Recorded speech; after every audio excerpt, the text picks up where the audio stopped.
तो कैसे हो आप सब। मैं आशा करता हूँ कि आप सब अच्छे होंगे और स्वस्थ होंगे। ठीक है, तो आज को हम लोग बात करने वाले हैं जो आपका 19 सितंबर को जो आपका वीकली टेस्ट होने वाला है, अर्थात आज को उसका हम लोग very very important question, very very very very very very very important question देखने वाले हैं। ठीक है, तो इसलिए शुरू से लेकर अंत तक देखिएगा। ठीक है, अगर हमारे व्हाट्सएप ग्रुप पे नहीं जुड़े हो तो व्हाट्सएप ग्रुप पे जुड़ जाइएगा। ठीक है, डिस्क्रिप्शन में व्हाट्सएप ग्रुप का लिंक दिया हुआ है, वहाँ से जाके आप सब जुड़ जाइएगा। ठीक है, और तो ये जो क्वेश्चन होने वाला है ना, बहुत ही इंपॉर्टेंट क्वेश्चन क्लास 10 का होगा। ठीक है, सोशल साइंस का आज को वीकली टेस्ट होगा, मतलब 19 सितंबर को। तो इसलिए इस वीडियो को शुरू से लेकर अंत तक देखिएगा। ठीक है, सभी क्वेश्चन याद कर लीजिएगा। ठीक है, याद करना अनिवार्य है, तभी आप लिख पाओगे वहाँ पर। ठीक है, तो चलो वीडियो को शुरू करते हैं बिना बकबक किए। देख सकते हैं आपका पहला क्वेश्चन बोल रहा है, संविधान के किस अनुच्छेद द्वारा अस्पृश्यता को समाप्त कर दिया गया। अनुच्छेद 15, अनुच्छेद 17, अनुच्छेद 16, अनुच्छेद 18।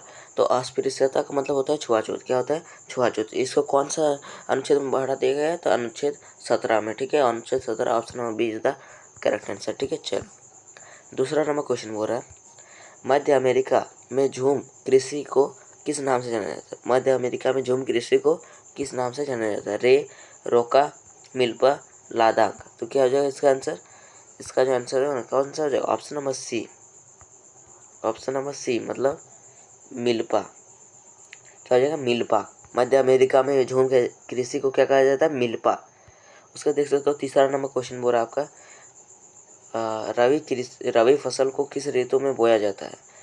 ग्रीष्म ऋतु, वर्षा ऋतु, शीत ऋतु और इनमें से कोई नहीं। ठीक है, तो रबी फसल को जो है ना, इसको शीत ऋतु में बोया जाता है और खरीफ फसल को बोया जाता है वर्षा ऋतु में। ठीक है, तो option number C is the correct answer. ठीक है, चलो चौथा नंबर क्वेश्चन देख सकते हो आपका है, क्या बोल रहा है, एशिया को यूरोप और उत्तरी अफ्रीका से जोड़ने वाले मार्ग को क्या कहा जाता है? तो क्या कहा जाता है? सूती मार्ग, सिल्क मार्ग, उत्तरापथ, दक्षिणापथ। क्या हो जाएगा? तो सूती, इसे क्या बोला, एशिया और यूरोप को जोड़ने वाले मार्ग को क्या कहा जाता है? तो इसे कहते हैं सिल्क मार्ग। क्या होता है? सिल्क मार्ग। Option number B is the correct answer. चलो चलते हैं, पांचवा नंबर क्वेश्चन है, क्या बोला, operate operation operation blood operation blood किस क्रांति से संबंधित है? तो हरित क्रांति, नीली क्रांति, औद्योगिक क्रांति, श्वेत क्रांति। तो ये जो ऑपरेशन ब्लड है, ये किससे संबंधित है? तो ये हो जाएगा ना आपका श्वेत क्रांति। Option number D is the correct answer. ठीक है, चलो चलते हैं, देख सकते हैं आपका छठा नंबर क्वेश्चन है, इसको थोड़ा हाँ छोटा कर, हाँ अब ठीक है। 1976 में हुए किस संविधान संशोधन द्वारा प्रस्तावना में धर्मनिरपेक्ष शब्द को जोड़ा गया था? कब जोड़ा गया था? तो 42वें संशोधन में, 44वें संशोधन में, 41वें संशोधन में, 43वें संशोधन में। तो जो एक क्या हुआ था, 42वां संशोधन हुआ था, तभी वह हटा दिया गया था। 19 से मतलब ये था किसको, धर्मनिरपेक्ष शब्द को इसको जोड़ा गया। ठीक है, तो 42वें संशोधन में, मतलब option number A is the correct answer. ठीक है, तो चलो देख सकते हैं सातवां नंबर क्वेश्चन है, धर्म से गांधी जी का मतलब सभी धर्मों से जोड़े हुए किन मूल्यों से था? क्या बोला, सांप्रदायिक कट्टर, सांप्रदायिक कट्टर, नैतिक मूल्य, सांस्कृतिक। तो क्या हो जाएगा, नैतिक मूल्य। ठीक है, तो जो गांधी जी थे उनका ये था, क्या हो रहा है, गांधी जी का मतलब क्या था, धर्मों के लिए जोड़ना, उसका कहते हैं नैतिक मूल्य। ठीक है, इसका तो आठवां नंबर क्वेश्चन है, भारत में प्राय किस वर्ग को लैंगिक असमानता का सामना करना पड़ता है? तो महिला, पुरुष, बच्चे, वृद्ध, वृद्ध मतलब जिसका बच्चे जो बूढ़ा हो गया उसी को कहते हैं वृद्ध। ठीक है, तो किसका क्या हो रहा है, निम्न में से किस वर्ग को लैंगिक असमानता का सामना करना पड़ता है? तो किसको करना पड़ता है? ऑप्शन नंबर ए मतलब महिला को।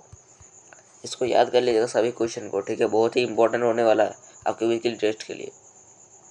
निम्नलिखित में से कौन सा फसल रेशेदार फसल नहीं है? तो कौन सा फसल नहीं है, रुकिए, हाँ कपास, जूट, सन, रबड़। तो रेशेदार फसल जो है ना, ये कपास भी है, जूट भी है, सन भी है। तो कौन सा नहीं है? तो रबड़ जो है ना, ये नहीं है रेशेदार, ठीक है। Option number D is the correct answer, ठीक है। चलो चलते हैं। 10वां नंबर क्वेश्चन है, छिपी हुई बेरोजगारी अधिकतर किस क्षेत्र में पाई जाती है? कृषि क्षेत्र में, औद्योगिक क्षेत्र में, सेवा क्षेत्र में, उपयुक्त सभी। तो किस में पाई जाती है? छिपी हुई बेरोजगारी है ना, अधिकतर कहाँ पे पाई जाती है? अधिकतर बोल रहा है, पाई तो जाती है सभी में, बट अधिकतर पाई जाती है कृषि क्षेत्र में। तो option number A is the correct answer, ठीक है। चलो देख सकते हो, अब आ गया सब्जेक्टिव क्वेश्चन, ठीक है। वेरी शॉर्ट आंसर देख सकते हो, यहाँ से आपका सब्जेक्टिव क्वेश्चन है, जल क्या है, ठीक है। तो जल संसाधन क्या बोल रहा है?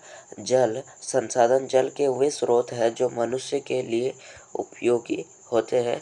अधिकांश लोगों को ताजे जल की आवश्यकता होती है। जल की उपस्थिति के कारण ही पृथ्वी पर जीवन संभव है। जल एक अक्षय प्राकृतिक संसाधन, ठीक है। इस प्रकार आप इसे भी याद कर लीजिएगा। एंड छठा नंबर क्वेश्चन देख सकते हैं, छठा नहीं बोल रहे, 12 नंबर, ठीक है। 12 नंबर क्या बोल रहे? 12 नंबर, रोपण कृषि क्या है? उष्णकटिबंधीय प्रदेशों में ही जाने वाली कृषि। उष्णकटिबंधीय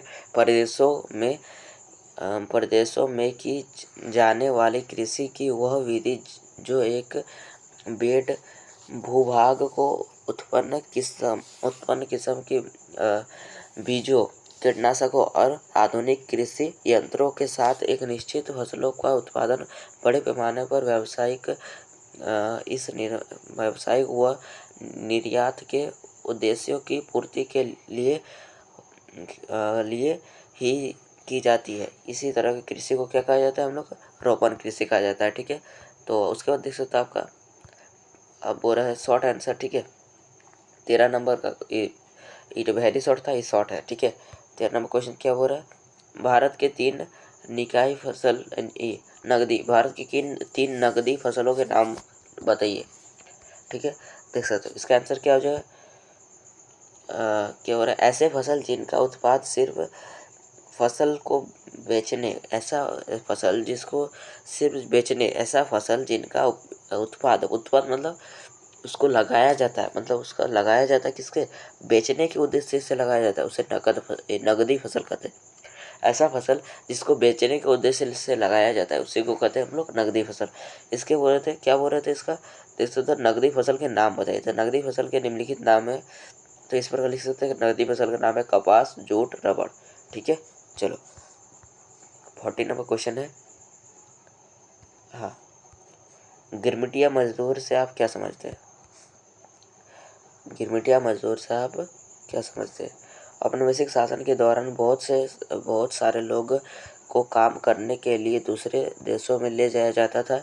उन्हें एक एग्रीमेंट के तहत ले जाया जाता था। बाद में इसी एग्रीमेंट को मजदूर गिरमिट करने लगे, जिसे आगे चलकर इन मजदूरों को गिरमिटिया मजदूर कहा जाने लगा, ठीक है। इस प्रकार हो गया। अब देख सकते हो लॉन्ग आंसर, ठीक है। ग्रुप डी इस सेक्शन डी, अब 5 नंबर करके रहेगा, 2 को क्वेश्चन, ठीक है।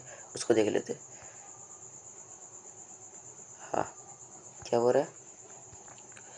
भूमंडलीकृत विश्व के बनने की प्रक्रिया में कौन कौन से कारक उत्तरदायी है, ठीक है।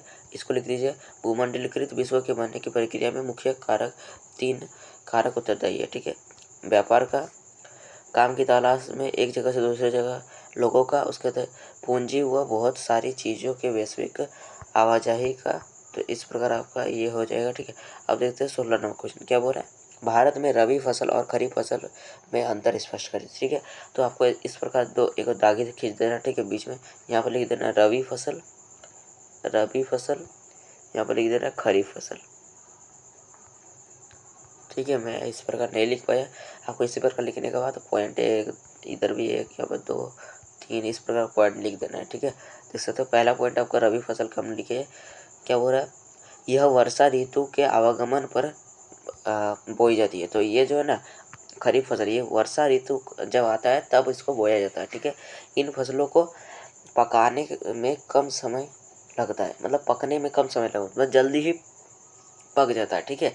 उसके बोल रहा है खरीफ फसल का उत्पादन कम होता है। खरीफ फसल का उत्पादन जो है ना कम होता है, ज़्यादा होता नहीं उत्पादन, पक जाता है बट उत्पादन ज़्यादा नहीं होता। ठीक है, ये फसल सितंबर से अक्टूबर में कटाई की जाती है। ठीक है, ये इसका फसल का कटाई की कब किया जाता है तो सितंबर से अक्टूबर। इनके उदाहरण क्या हो जाएगा, सोयाबीन, धान और बाजरा। इस प्रकार आपका ये हो जाएगा आपका मतलब इसका रबी फसल।